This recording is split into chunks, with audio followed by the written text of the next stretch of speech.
Hello বন্ধুরা, আশা করি সবাই ভালো আছেন। আজকে আমরা নিয়ে এসেছি আরেকটা দারুণ গ্রাম ব্লগ। ভাবছিলাম কচুয়াকাঠি যাব, কিন্তু না, আজকে আমরা যাব দাসেরকাঠি গ্রামে। আসলে দাসেরকাঠি আর কচুয়াকাঠির মাঝ দিয়ে চলে গেছে একটা সুন্দর খাল। ছোট দুই গ্রামকে আলাদা করেছে এই খাল। তাই কচুয়াকাঠি না গিয়ে আজ আমরা পার হব এই খাল, চলে যাব দাসেরকাঠি। দাসেরকাঠি এক ছোট্ট অথচ সুন্দর গ্রাম। সবুজের মাঝে হারিয়ে যাওয়া এই জায়গাটা যেন এখনো আগের মতোই শান্ত আর নির্মল। এখনো প্রকৃতির সঙ্গে মিশে আছে, শহরের কোলাহল থেকে দূরে। শত বছর ধরে টিকে থাকা কিছু ঐতিহাসিক স্থাপনা রয়েছে এই গ্রামে, যেমন মধুকার বাড়ি, জামে মসজিদ, মহাজন বাড়ি, জামে মসজিদ, যেগুলো এখনো দাঁড়িয়ে আছে অতীতের সাক্ষী হয়ে।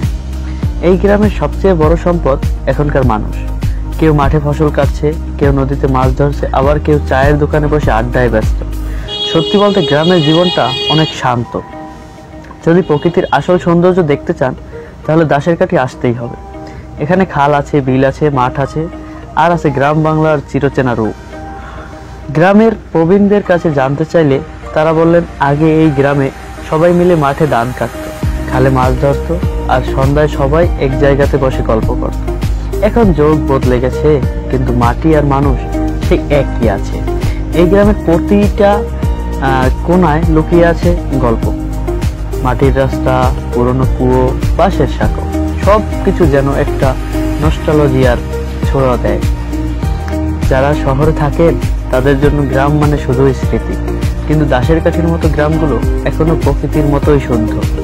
এই গ্রাম তার ঐতিহ্য ধরে রেখেছে, আর আমাদেরও উচিত আমাদের শেখারকে ভুলে না যাওয়া। ধন্যবাদ। এই সুন্দর গ্রাম থেকে বিদায় নিচ্ছি, কিন্তু গল্প এখানেই শেষ নয়, বরং শুরু মাত্র। দেখা হবে পরের ব্লগে, অন্য কোথাও, অন্য কোনো ব্লগ বা অন্য কোনো বিষয় নিয়ে। ধন্যবাদ। খোদা হাফেজ।